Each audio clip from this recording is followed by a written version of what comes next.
Cette vidéo est sponsorisée par Nvidia. Découvrez en description comment aller plus loin avec l'IA, plus vite avec RTX.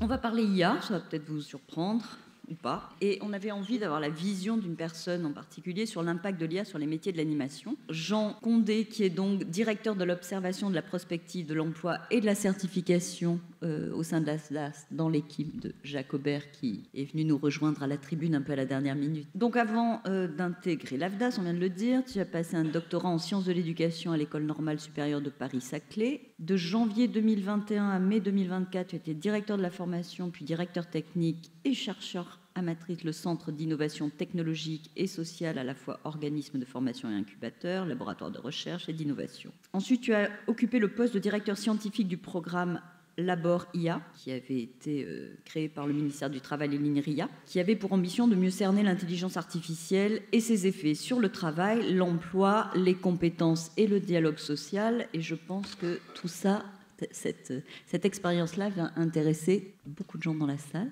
nous les premiers, du reste. Et je laisse juste la parole à Jacques avant de te laisser nous dérouler tout ça. Oui. Merci Véronique. Alors, je fais un petit peu le passage, l'introduction pour que vous ayez quelqu'un sur scène. Normalement, ce n'était pas moi qui devait du tout intervenir. On avait essayé d'éviter Jacques. Voilà, on avait essayé soigneusement de m'éviter de me liquider. Ça a failli marcher. J'ai trouvé un subterfuge de dernière minute pour être présent avec vous. Bon, trêve de plaisanterie. Non, Jean ne peut pas être là avec nous ce matin physiquement parce qu'il a il a un petit souci médical, donc il est en visio. Ça va créer une petite distance entre lui et vous, mais bon, on va essayer de corriger ça. Et puis moi d'essayer d'être là un petit peu pour faire le passage entre la scène et l'écran. Ce que je pouvais vous dire au niveau de l'AFDA, c'est de pourquoi on travaille aussi sur l'intelligence artificielle. Alors, nous, on n'est pas du tout sur un propos technique vis-à-vis de l'intelligence artificielle. On n'est pas des gens qui s'occupons de technologie, d'innovation. On ne va pas être sur un avis de comment les choses vont se déployer techniquement et vont se faire et vont augmenter ou pas la dimension travail. Par contre, on est plutôt sur les aspects d'emploi, de compétences, de qu'est-ce que ça veut dire aujourd'hui l'introduction telle qu'elle est faite de ces nouvelles technologies dans les métiers, qu'est-ce que ça peut dire en termes de compétences, qu'est-ce que ça peut dire en termes de futur du travail, de son organisation, qu'est-ce que ça veut dire sur les emplois. On constate un certain nombre d'évolutions déjà dans des secteurs qui sont on va dire, plus pénétrés par l'intelligence artificielle ou qui ont eu déjà un certain nombre d'habitudes de travail avec elle. Et donc Jean va vous en parler. Il y a des phénomènes aussi de déploiement rapide, mais aussi parfois de recul. Il y a des espèces de va-et-vient qui se produisent. Et en tout cas, ce qu'on peut dire aujourd'hui, c'est que ce travail pour une idée de ce que sera l'intelligence artificielle dans le monde de l'emploi d'ici quelques temps est encore largement prospectif, largement hypothéqué par un certain nombre de choses que Jean va développer devant vous. Voilà. Donc, tout ça pour dire que les travaux que l'on mène au niveau des observatoires des métiers et des qualifications de l'AFDAS, c'est quand même des choses, voilà, on est sur des scénarios, on est sur des hypothèses.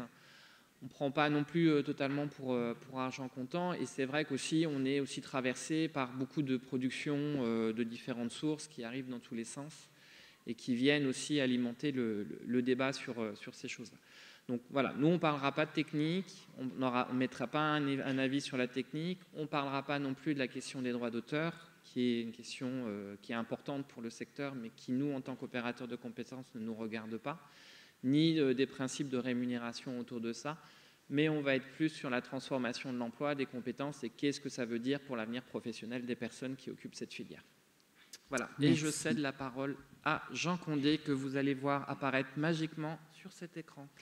C'est fou, l'AFDA, c'est moderne. Merci beaucoup. Alors, je m'entends en écho. Je ne sais pas si on va pouvoir changer ça. Merci beaucoup à tous les deux pour cette présentation. Donc, déjà, vous dire mon regret de ne pas pouvoir être avec vous. Hein. Il faut savoir que quand on est à l'AFDAS, les Radiraf, c'est un peu le point culminant de la saison. Tout le monde veut y aller. On se sent un peu favorisé quand quand on peut venir y passer quelques jours, surtout le jeudi soir. Moi, comme c'était ma première année à l'AFDAS, et là j'y suis que depuis 6 mois, j'ai eu le droit de venir les 4 jours, c'est ce qui est exceptionnel. Et finalement, je peux venir à aucun. La contrepartie de venir 4 jours, généralement, c'est d'intervenir, de faire une conférence. Voilà. Moi, je fais la conférence, mais je viens pas. Qu'est-ce que tu as pu faire pour être puni à ce point? Ouais, c'est ça, c'est terrible. Mais bon, je suis quand même content de pouvoir vous parler et vous rencontrer à cette occasion. Alors, juste une petite correction que je suis obligé de faire sur ma présentation. Je n'étais pas directeur scientifique du Laboria. C'est Yann Ferguson qui est directeur scientifique du Laboria. J'étais directeur scientifique amatrice du programme Laboria. Donc, on était l'opérateur technique, mais c'est important parce que sinon, j'usurpe la position de quelqu'un d'autre.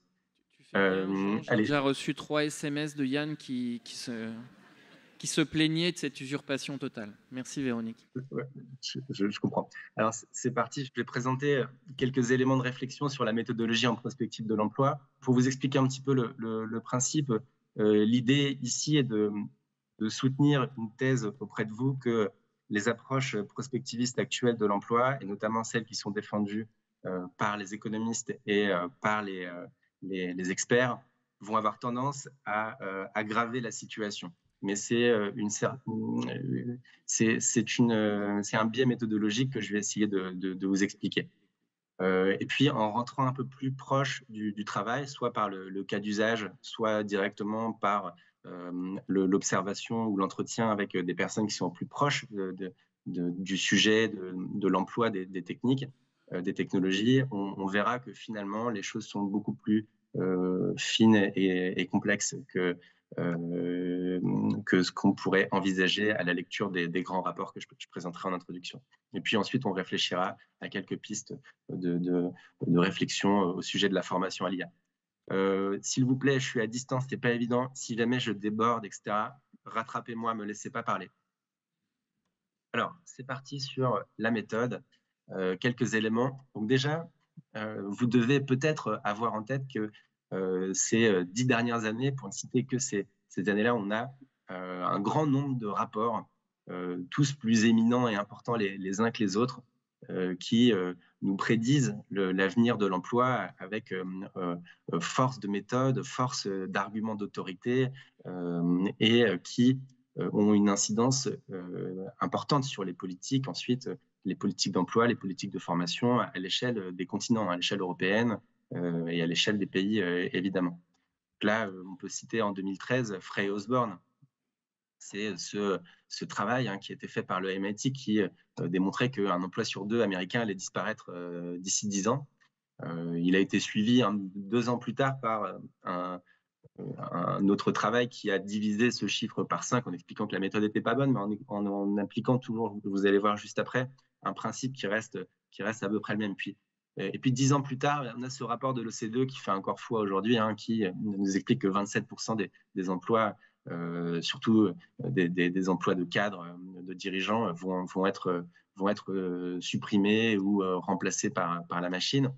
On a la Commission européenne qui, là, c'est un exemple. En fait, ce n'est pas un rapport économique, c'est un rapport expert. Donc là, on va interroger des experts, on va essayer d'en tirer quelque chose. Bon, là, il y a de toute évidence une instrumentalisation politique en fait de ce travail-là. Donc l'idée étant de donner de la confiance aux investisseurs, forcément on va minimiser les impacts, mais on verra qu'il y a beaucoup d'autres rapports d'experts qui prédisent, qui sont assez négatifs dans leurs prédictions, encore une fois pour les raisons que je vais expliciter plus tard. Et puis ce rapport en 2023 de Goldman Sachs qui prédisait, tout le monde en a entendu parler, que 800 millions d'emplois allaient disparaître. Alors, comment ça marche? En fait, c'est pas très compliqué.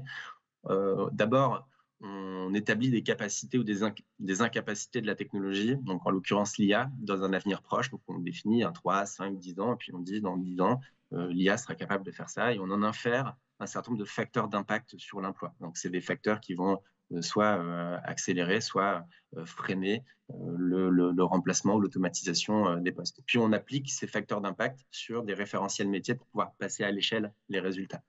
Donc par exemple, pour Frey Osborne, ils ont pris la base d'information honnête qui correspond à la base d'information France Travail. On va retrouver toutes les fiches emploi de France.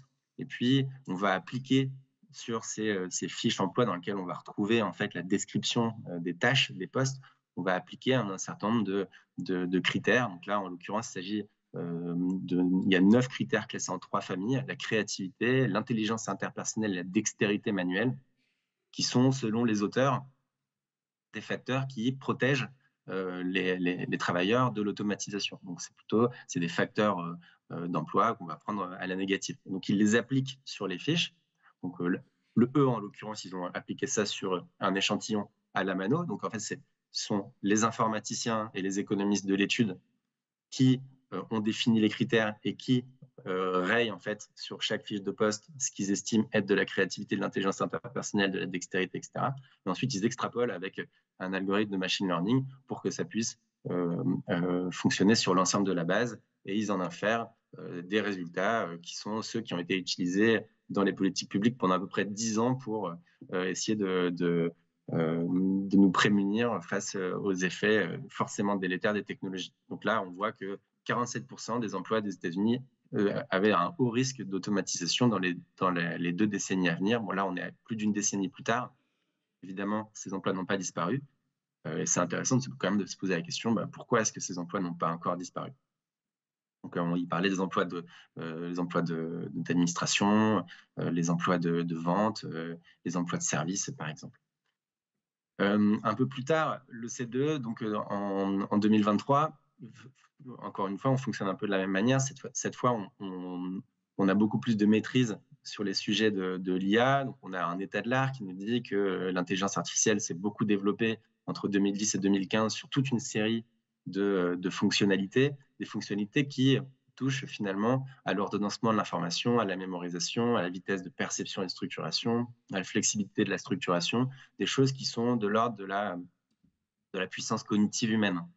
Donc voilà, l'idée étant de dire cette fois-ci, le facteur d'impact sur l'emploi, c'est plutôt en fait c'est un facteur négatif, et c'est la cognition. Et donc forcément, ça va davantage s'appliquer sur les cols blancs plutôt que sur les cols bleus. Donc il y a une inversion de la logique, et dans ce rapport-là, on va avoir des effets très forts qui sont repérés sur les managers, sur les directeurs généraux et sur les ingénieurs notamment. Et ceux qui sont particulièrement protégés, c'est étonnamment les emplois qualifiés. Je dis étonnamment parce que les rapports précédents disaient l'inverse: les éboueurs, les manœuvres, les agents de nettoyage. Voilà, alors, j'ai commencé à présenter ça pour essayer d'envisager ce que pourrait être le prochain rapport qui traite des IA génératives, et notamment dans le domaine de l'animation. Si l'animation devait être une case de ce rapport-là, qu'est-ce qu'il dirait? Mais déjà, juste avant de dire ça, rappeler que ce type de prédiction, ce type de méthode est très utile, et très utilisé, et très efficace quand on sait ce que la technologie est censée réaliser, et à quelle vitesse elle est censée les réaliser par rapport à un homme. En gros, dans une industrie, dans un système, dans une chaîne de production processée, quand un ingénieur produit une machine qui est censée visser un boulon 10 fois plus vite qu'un ouvrier, on va assez facilement pouvoir estimer à une échelle donnée l'impact de cette machine sur l'emploi, et aussi en induire des logiques de formation adaptative à la technologie pour ces ouvriers-là, etc., mettre les politiques en place qui conviennent. Pour l'IA, c'est beaucoup plus compliqué à au moins 2 égards. Le premier, c'est que l'évolution de la technique est extrêmement rapide et ne se fait pas nécessairement de façon linéaire. Et le deuxième, c'est que le propos, l'objet même, en termes de marché, en termes de fonctionnalité, est assez incertain. C'est-à-dire que l'IA, pour beaucoup, c'est super. Enfin, les IA génératives, c'est super, ça fait des belles images, ça fait des jolis assets, ça fait des jolies vidéos, mais on peut les générer depuis chez soi, chacun peut le faire, en tout cas c'est la promesse qui est présentée, mais le à quoi ça sert dans un marché donné, de façon précise, dans une chaîne de production, c'est pas toujours très clairement délimité. Voilà.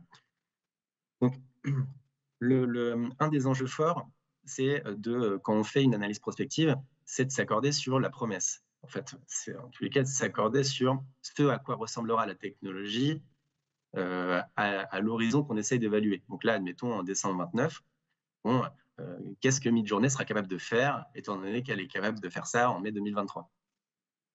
On va se baser généralement sur la promesse des fournisseurs de solutions, ce qu'ils nous vendent, et sur les démos qu'ils nous donnent plus ou moins à voir pour venir appuyer cette promesse-là. Et en fait, on a plutôt tendance à croire cette promesse pour la bonne et simple raison qu'on a eu à voir précédemment des choses qui nous ont donné des gages de succès. Le passage de la V1 à la V5 en 14 mois augure du fait que 14 mois plus tard, encore, ou 20 mois plus tard, on aura encore davantage d'évolution et que naturellement, on trouvera les solutions pour atteindre la promesse qui est faite. Et donc, de facto, quand on fait une analyse prospective, on en conclut tout de suite que les impacts sur l'emploi dans le graphisme seront considérables à l'horizon 2029, si jamais on peut, avec un prompt, avec la voix, générer n'importe quel type d'image qu'on va pouvoir insérer dans n'importe quel type de fond, n'importe quel type d'endroit, dans n'importe quel type de format. Mais c'est faire fi d'un certain nombre de facteurs qui pèsent lourdement sur la capacité des hyperscalers, des éditeurs de solutions et des organisations à atteindre cette promesse-là. La viabilité économique des hyperscalers, qui est remise en question aujourd'hui par beaucoup. Les freins technologiques. On sait que l'augmentation se fait pas de, comment dire, que le passage de la V1 à la V2 ne réclame pas le même nombre de ressources et la même intelligence que de la V2 à la V3, etc. C'est plutôt des courbes exponentielles qui sont mobilisées. L'acceptabilité éthique qui est assez incertaine, la soutenabilité écologique. Bon, on sait la consommation de terres rares, la consommation d'eau, la consommation d'électricité sont délirantes pour pouvoir entraîner les modèles.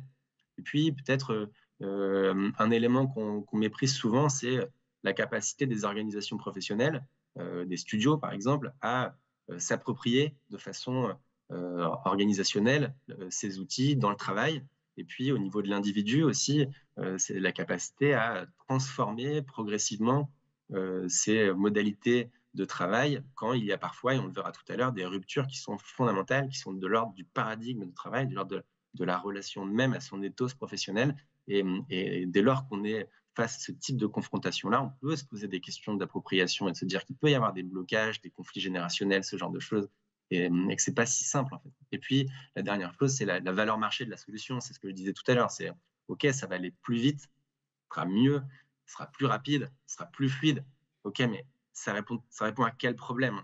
C'est toujours une question de savoir est-ce qu'on est en train de chercher une solution à un problème donné qui est un problème de marché ou un problème pour la société, un problème pour l'humanité. Est-ce qu'on est en train de chercher quelque chose qui répond à une question?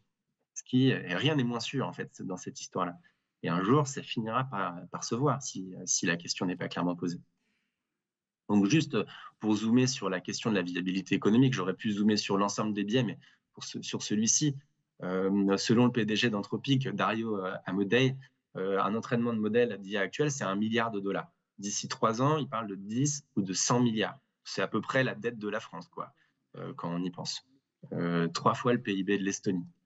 Ça montre le caractère très exponentiel des ressources qui sont mobilisées pour passer d'une étape à une autre, et ce qui rend quand même finalement, théoriquement, délicat le fait de supposer que la promesse sera si facilement atteinte.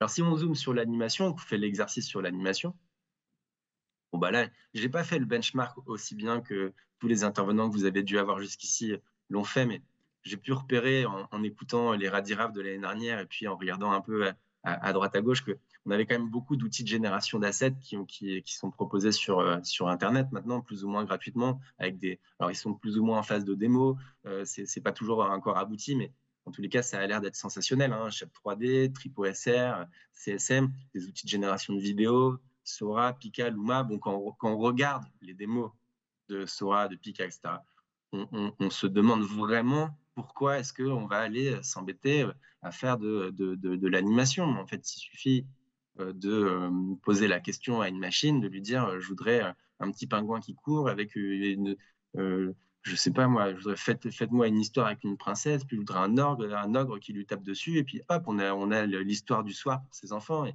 ils sont pas obligés de regarder pas de patrouille. Il y a les outils de génération de rigging, de texturing, de meshing, etc., qui ont l'air d'être, je ne peux pas juger de ça, plus ou moins au point opérationnel. En tous les cas, le fait est que les démonstrations qui sont présentées par ces éditeurs de solutions représentent la promesse sur laquelle on peut s'appuyer pour faire la prédiction implacable que si jamais ça marche, et la promesse, je les ai entendues sur plusieurs salons, si jamais on peut effectivement, n'importe qui depuis chez lui peut par la voix ou par le texte ou même par la voix créer son environnement 3D, y injecter des objets, y générer de l'action, de la mobilité, etc. pour faire tout type de vidéo dans n'importe quel style, c'est la promesse qui est posée. Et dans ce cas-là, évidemment, les impacts seront absolument considérables sur toute la chaîne de production, dans les cinémas, dans l'animation. Ça ne fait pas de pli, la présentation s'arrête là. Merci. En réalité, j'ai un propos de fond qui n'est pas celui-ci et qui est beaucoup plus nuancé, je vous rassure. En tout cas, ce n'est pas celui du rapport de la commission IA qui nous dit, concernant les dangers de l'IA sur la création artistique, qu'en termes d'emploi, de carrière, de revenus, l'apparition de l'IA n'est pas seulement une nouvelle concurrence pour bien des créateurs, auteurs, artistes, traducteurs ou comédiens, elle pose un enjeu existentiel qui peut se traduire par des réductions d'activité, etc., etc. Donc là, on est sur le rapport d'experts, mais qui fonctionne finalement exactement de la même manière que ce que je viens de vous décrire. Bon, alors, je vous ai dit, ça c'est quand on regarde les choses de haut, et quand on se base finalement uniquement sur la promesse pour réfléchir. Et on n'a pas vraiment d'autres éléments pour réfléchir si on regarde les choses de haut. Donc, il faut les regarder de plus bas. C'est ce qu'on a essayé de faire avec l'enquête IA en Occitanie. Alors, c'était une première enquête qui a été faite en 2023. Il faudrait la remettre à jour. Je ne vais pas vous présenter en détail tous les résultats. Je vais essayer de vous présenter ce qui en ressort d'un peu structurant. C'était une enquête qui était une étude prospective 3-5 ans qui avait pour objectif d'envisager les impacts de l'IA sur les activités professionnelles des ICC, leur métier, leurs compétences, et puis de voir ce qu'on peut en faire en termes de formation, en développement de compétences et de formation. Alors, juste pour le dire, on avait les 4 secteurs des ICC dans le scope. Il y en a 2 qui ressortent comme étant, on va dire, les plus concernés. L'audiovisuel et la communication, pour la bonne et simple raison qu'on a davantage de maturité technologique dans l'audiovisuel et la communication. Il y a beaucoup plus de cas d'usage qui peuvent être relatés, qui peuvent être remontés et être analysés. Et pour des raisons de culture, des raisons d'habitude de travail, il y a davantage d'adoption et de compréhension aussi des outils en question qui émergent sur le marché. Donc, de facto, on va avoir des évolutions nécessaires en termes de compétences qui sont un peu plus élevées dans ces secteurs-là, dans l'audiovisuel et dans la communication. Donc, je vous donne les principaux phénomènes observés ou à anticiper qu'on peut essayer d'extrapoler des études de cas qui ont été relevées dans cette étude. Alors, la première chose, c'est que les gains de productivité qui sont réalisés avec l'intelligence artificielle sont exacerbés quand l'entreprise est dans une logique de volume, quand le business model de l'entreprise est une logique de volume, en comparaison avec une logique de qualité. Donc l'IA va soit permettre de créer autant pour moins cher, soit va permettre de créer plus à moyen constant. Donc ça a davantage. Donc, le facteur de productivité de l'IA va s'exprimer d'autant plus facilement qu'on est dans une logique de volume et donc peser d'autant plus facilement sur l'emploi de ces entreprises-là. Et inversement, quand on est dans une logique qualitative, il y a un halo de protection qui vient se poser sur l'activité. C'est cohérent avec la proposition suivante, c'est qu'on constate qu'il peut y avoir une tendance. Alors, je mets encore du conditionnel parce que forcément, quand on interroge les gens aujourd'hui sur des cas d'usage, les phénomènes à l'œuvre ne sont pas aboutis. Donc, on est obligé de tirer le trait. C'est de la prospective court-termiste, mais voilà, on tire le trait. Voici les tendances qu'on observe. Eh bien, il y a cette tendance à la concentration du travail autour d'une même personne dans certaines chaînes de production, avec une prime qui est donnée plutôt à la création et à la direction créative ou à la direction artistique. Donc là où on va avoir plusieurs petits segments d'emploi avec des tâches qui sont assez spécifiques, qui sont assez spécifiquement associées à des métiers donnés, jusqu'ici, comme par exemple le scénariste, storyboarder, le concept artiste, on peut avoir davantage de chevauchements qui vont être faits. L'IA va avoir tendance à exacerber la porosité entre ces métiers-là, et on peut voir se coaguler des tâches autour de celui qui va porter l'idée, qui va porter l'intention et qui va diriger l'intention. C'est celui-là qui va généralement, en utilisant l'IA, pouvoir se déployer. Il me reste combien de temps? 5-6 minutes, ça va aller? 26 minutes, ouais. Non. 5-6 minutes? Eh oui. Ah ouais, ah oui, non, ça va pas aller du tout. Ok. Eh ben, c'est pas grave, je vais faire la moitié même de ce que j'avais prévu de faire. Ça a fonctionné quand même. Pour qu'on puisse laisser la parole un peu à la salle. Ouais. C'est moi, j'ai mal compris, excuse-moi. On a les réorientations stratégiques majeures dans certains secteurs, donc la publicité, par exemple, qui voit tous leurs organes de production qui sont potentiellement mis en concurrence directe avec des entreprises qui vont pouvoir s'appuyer sur des IA pour venir les concurrencer. Mais là encore, si on est sur de la production très qualitative, de niche pour des acteurs qui savent ce qu'ils veulent, ce ne sera pas du tout la même chose que si on est sur du web, si on est sur du métavers et que finalement la qualité, le grain, l'intention, la dimension artistique de la production compte. Voilà. Donc, concrètement, plus alors attendez, je crois que c'est l'exigence du public cible, c'est étalonne la qualité, l'utilisabilité de l'IA. J'écoutais l'année dernière une présentation dans les Radiraf et je retrouvais effectivement un exemple qui collait bien à ce point-là. Hein. Donc, Kinetics avait été voir Ubisoft pour leur présenter leur solution, qui avait dit non, désolé, c'est pas tout à fait la bonne qualité. Ils se sont dit très bien, on va aller vendre nos solutions dans le métavers. Et c'est comme ça, quoi. C'est-à-dire que pareil, on a beaucoup de publicistes qui expliquent qu'ils ont été finalement vendre leurs solutions en ligne, ou alors ils les utilisent pour faire des shorts sur TikTok, etc. Ça nous donne des recommandations avec des sortes de fiches métiers. Par exemple, là, le concept artiste qui se voit vraiment percuté assez frontalement dans son segment d'activité très précis par l'IA. Donc là, on va avoir une recommandation à développer sa compétence d'IA, donc pouvoir générer des objets, etc. Mais aussi ses interactions avec les humains, mais aussi de définir son style de façon plus affirmée, de façon à se démarquer. Et puis, on va, par exemple, c'est juste un exemple là, mais on va l'amener à éventuellement étendre sa palette professionnelle pour se déplacer sur la chaîne de production jusqu'à possiblement aller tendre vers une transition professionnelle. Et là, on propose le storyboarder qui a davantage de... Donc, je faisais référence à la très bonne étude du CNC que vous ne pouvez pas rater, mais sans doute a-t-elle été présentée au Radiraf un jour, qui présente les impacts de l'IA sur les différents métiers du cinéma et de l'audiovisuel. Vous pourrez retrouver en fait facilement ces informations-là, mais ça reprend ce que je disais précédemment.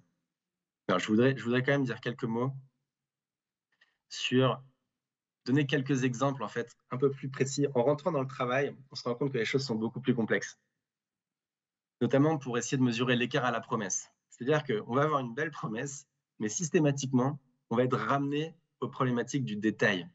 Et là, pour venir appuyer cet argument-là, j'utilise des verbatims qui sont extraits d'études qu'on est en train de mener actuellement. Et on travaille avec la publicité, avec les journalistes audiovisuels.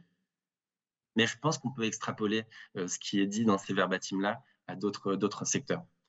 Donc, on a des productions qui sont impressionnantes à première vue, mais avec des petits bugs, des petites hallucinations qui sont finalement presque irréparables. Et là, c'était un directeur d'agence de publicité qui arrive à sortir au bout de quelques prompts une belle image avec Stable Diffusion.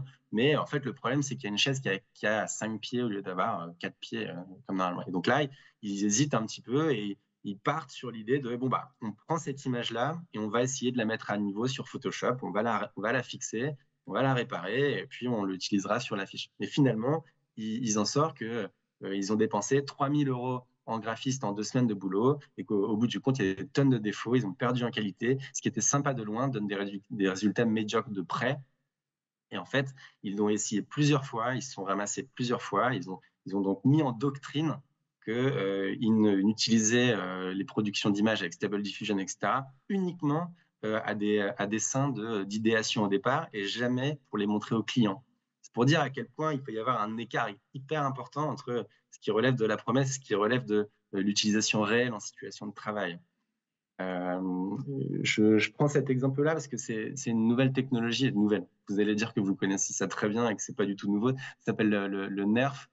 Ça permet en fait d'avoir une vision 3D d'un objet en prenant que quelques photos. C'est une reconstitution 3D moyennant des algorithmes très évolués. Et là, j'ai juste fait un arrêt sur image parce qu'on voit que quand on tourne, donc là, c'est la version originale en bas. Et ça, c'est la version augmentée en haut. Donc, elle est très belle, elle est dorée parce qu'on a pu la customiser, etc. On voit qu'on a pu jouer sur la lumière du ciel. Enfin, c'est très joli, mais il y a un petit bug à ce moment-là. On voit le visage sur la tête de Bouddha. Et ben moi, je me demande combien de temps il faut pour gommer le visage sur la tête de Bouddha. Et est-ce que ça prendrait pas finalement plus de temps? Je ne sais pas, je ne suis pas technicien, mais c'était simplement pour illustrer dans le monde de l'animation ce que les personnes disent dans la publicité. Sans doute que ça prendrait quand même beaucoup de temps pour avoir ce type pour avoir quelque chose de valable sur le marché. Pareil, exactement la même chose avec un ingénieur du son, avec un journaliste qui a réalisé un podcast et il a travaillé à essayer de traduire le podcast avec une voix de synthèse. Et en fait, il a fait tout ce qu'il a pu, il a passé du temps, mais il n'a pas réussi à retrouver un grain suffisamment intéressant pour pouvoir le laisser passer, un grain qui puisse passer à l'antenne et défendre la chaîne, enfin l'éditorial de sa chaîne. C'est-à-dire qu'il y a un grain, il y a une intensité, une intention qui doit passer dans la voix, quand bien même cette voix est traduite. Et en fait, ça ne fonctionnait pas. Donc, ils ont laissé tomber, mais ils ont quand même passé beaucoup de temps pour faire ça et ils ne recommenceront pas de sitôt. Et ça, des exemples comme ça, on en a encore beaucoup. Donc, encore une fois, hein, le coût du détail, dans l'écart à la promesse est énorme et finalement peut être totalement rédhibitoire. Donc, l'impact sur le travail, il est à remettre au regard de ce type de commentaires-là. Encore une question, le contrôle du geste. Alors, j'aime bien cette formule, du contrôle du geste à la gestion du contrôle. C'est un changement paradigmatique dans l'histoire de la technique. C'est-à-dire qu'on a appris quand on est animateur, dessinateur, graphiste, pendant des dizaines d'années, pour certains, à projeter son intention sur le papier ou sur un écran. Et c'est notre capacité à traduire une intention de façon précise qui définit notre valeur en tant qu'artisan, artiste, animateur, graphiste, etc. Et on nous demande de passer à de la gestion de paramètres. Cette rupture-là est quand même sensationnelle. D'autant plus que dans la chaîne de valeur, on nous demande face au client, et là je reprends une citation de Quentin Auger, d'être responsable de chaque pixel qu'on vient lui présenter. Et là encore un exemple dans la publicité que j'avais trouvé intéressant. Ils sont arrivés face à un client avec une belle photographie d'une tablée, un couple sur une table avec une image avec un soleil toscanien. Le client a adoré, a dit « je veux ça ». Bah, ils ont essayé de reproduire ça en studio, ils n'ont pas réussi. Et donc, ils ont été shootés en Toscane, ce qui a multiplié par... On va devoir te couper. Il faudrait que tu ailles directement à la slide conclusion, mesurer l'impact de l'IA sur mon emploi, et on va s'arrêter là. Merci. Ouais, je finis juste cette phrase-là. Et donc, ça multiplié par 3 leur coût. Bon, tristesse infinie. J'avais encore quelques trucs à vous dire. La slide conclusion... 6 minutes. Tu nous laisseras accès à ta présentation. Peut-être ça sera précieux pour toi, si c'est possible. Bien sûr, je peux conclure sur celle-ci, c'est bon? Comment? Oui, C'est bien. Pour faire la synthèse.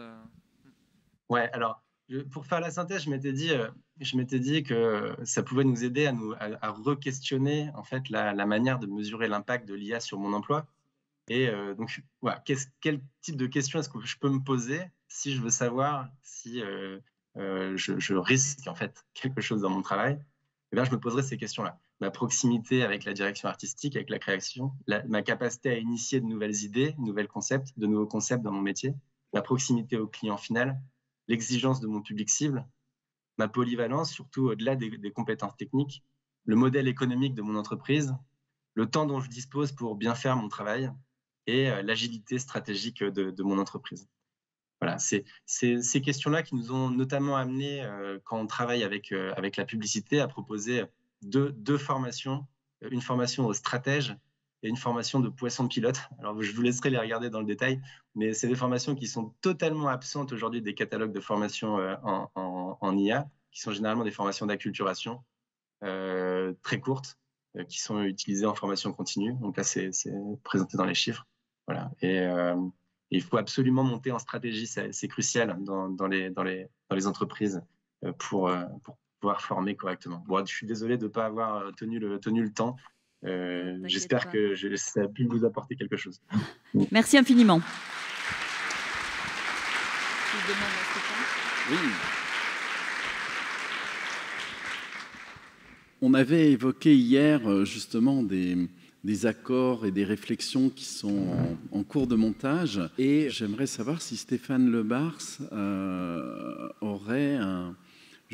pourrait nous indiquer le travail qui a été mis en place par Anime France, la SACD et un certain nombre de partenaires, puisque c'est à peu près il y a 3 semaines a été publié une sorte de discours d'intention autour de ça et qui doit déboucher sur des échanges entre les différentes catégories professionnelles et les syndicats, les sociétés d'auteurs. Bonjour à toutes et à tous. Donc là, moi, ce que je vais parler, c'est sur le versant exploitation des droits et relations avec notamment les auteurs scénaristes. Les syndicats de producteurs, donc ça englobe Anime France, mais aussi le SPI, l'USPA, tous les syndicats de cinéma. On est en train d'approcher le dossier IA et de structurer effectivement notre travail sur ce terrain-là. On a à ce jour signé on a mis en place 2 briques en fait dans ce travail de construction.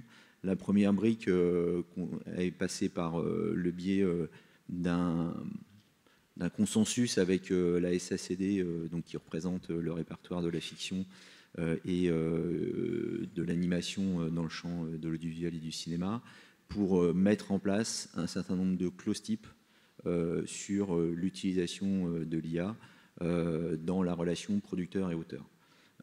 Ça, c'est la première brique, se mettre d'accord sur un certain nombre de dispositions qui permettent aux uns et aux autres d'utiliser l'IA en respectant bien évidemment le travail des uns et des autres et l'autorisation des uns et des autres. C'était pour essayer de desserrer, entre guillemets, une espèce d'inquiétude qui surgissait notamment du côté des auteurs sur l'utilisation de l'IA par les producteurs et de leur apporter un certain nombre de garanties. Donc c'est des clauses types qui sont dans leur esprit et dans leur rédaction assez proches en fait de ce qui a été signé aux États-Unis entre la représentante de la guilde américaine et les producteurs américains.